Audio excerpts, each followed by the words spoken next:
Then 109 square. लक्ष द्या सगळ्यांनी. आपण काही म्हणजे काही अंक घेतले. आता बघा 102चा स्क्वेअर कसं काढायचं एकदम इझी आहे. 102 मध्ये अजून 2 ॲड करा. किती आले 104. किती आले 104 आणि 2चा स्क्वेअर किती होतो 4. मग इथं लिहून टाका 04. ओके.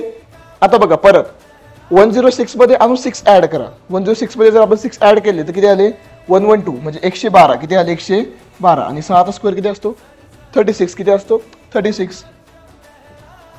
सेम परत 109 मध्ये परत 9 ॲड करा. किती आले 109 मध्ये ॲड केले किती आले 118. ओके.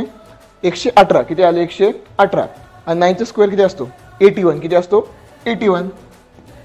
आता मला आन्सर सांगा तुम्ही 107 जे मी तुम्हाला विचारलं होतं. तुम्ही लगेच मला आता आन्सर सांगायचं कमेंटमध्ये. ओके.